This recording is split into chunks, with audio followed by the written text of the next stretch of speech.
this is Eli J. Brown / Eli J. Brony, and welcome to another look at a MOC that I have made based on using the character and creature building system that was introduced with Hero Factory, and has been used for all sorts of other different series of sets, such as the modern reboot to Bionicle, as well as some other buildable action figure sets, such as the Star Wars sets that are currently being released, and the superhero sets that came out in 2012, and the Legends of Chima sets that came out in 2013 and 14. And here I have made another one that is based on a character from the Legend of Zelda series, and this is based on the King. Officially, the King, at least this version of the King, is, I think his name is Harkinian? I think that is what he is called. And this is based on how he appeared in the CDI games that aren't even canon to the official Legend of Zelda games, which many of people have used the cutscenes for to make YTPs. And well, I'm gonna show you right now how I exactly did this figure right here. Okay, so the Star Wars buildable action figure sets have provided us with many more different new parts and many more different possibilities for making buildable action figures, just like just leaving us with more possibilities with what we can make with these parts that they provide us. So, right here, I have used a couple of parts that I have purchased off of Bricklink, a couple of pieces that previously not existed in certain colors, as well as even some pieces that never even existed before at all, and that this is the first time that they ever come into existence, such as the main body piece, which is an orange main body piece. I think it comes from the second series of buildable action figure sets. I'm not an expert on the Star Wars sets, but this is from one of those sets, and the feet right here, they're in a dark brown color. I remember that when the Bionicle reboot was first released, I used spray paint to give Pohatu brown feet as well as brown hands. Though, of course, by now, the feet are now available officially in dark brown, and the hands are also available in a reddish-brown color because they have released a character, and I believe his name is Finn, who is a brown-skinned character, so that gives us brown-skinned hands, which is good for mocking, and some other things, which is pretty good. Good that they are providing us with more colors for different characters, but the feet right here are, I think they're supposed to be like boots. I think they're supposed to be shoes in this case, right here. Some other new pieces, well, new as in mold and color combination, but it's an existing color and an existing mold, but this combination has not been used before. The 6 long size armor pieces in orange, which are used for the legs, right here. The ones on the arms are the 5 long size, which we already have had before, and they have been released in a few sets, and I think they have been released in some sets again, such as the Star Wars buildable action figure sets. I think orange is a very great color for mockers. It's certainly great that we have a main torso piece in the orange color, even if it's a lot bigger than the standard main torso pieces, but it's still pretty good, and I really like it, and I really am glad that it came up with a good use for that said chest piece.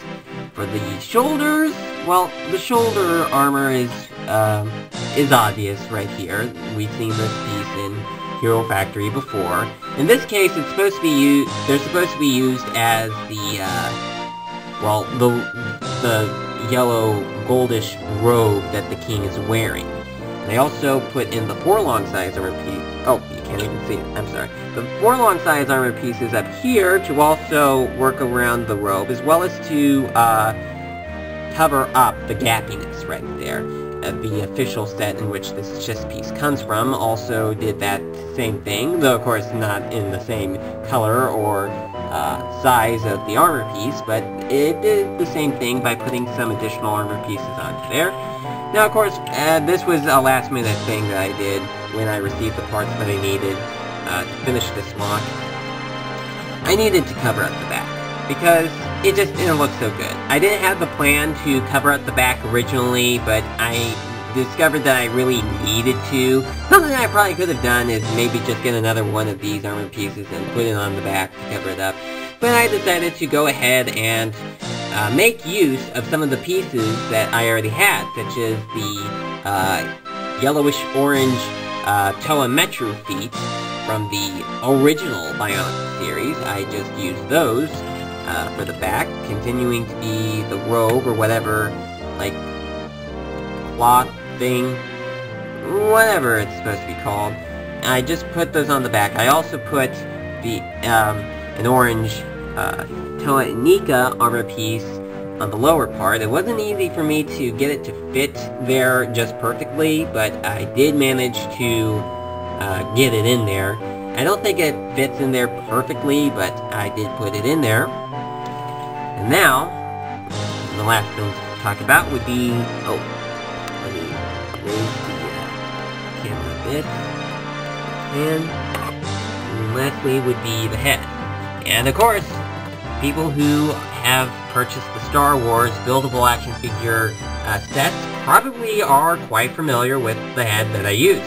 This is the head that it comes from. I think the character's name is Obi-Wan Kenobi. I think that is correct.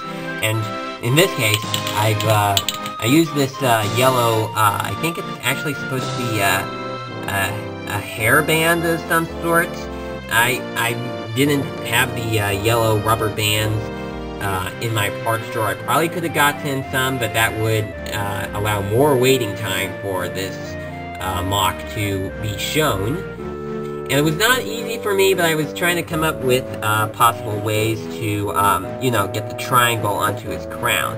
It wasn't really easy to get it in there as well as keeping it in there, but I used one of those yellow spike pieces for the triangle on his crown right there.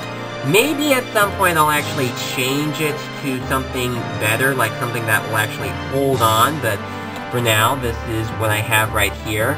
And to try to make sure that it doesn't undo itself, I try to make sure that I rotate the head in different directions. You know, like holding it from the bottom and the top and not touching this thing at all. So to make sure that it doesn't stay right there. I don't know how... Well, I'm looking at it through the camera, and I guess it does look good on camera, but kind of in real life, it just looks like he just has a little toothpiece tied down on his head, but it's supposed to be a crown right here. The best effort that I had to putting a crown on to this character right here. Alright, so, I guess that's all that I have for this one. So I guess now, he can go tell his boy that this piece is what all true warriors strive for, and he can go see what is for dinner. You know, you get those references. So thank you very much for watching this. And maybe I'll try to make more of these in the future. I don't know what other characters I could try to make, given the heads that we have from the Star Wars buildable action figure series, but feel free to leave suggestions on what I could try out, and I will see you in the next video. Bye for now.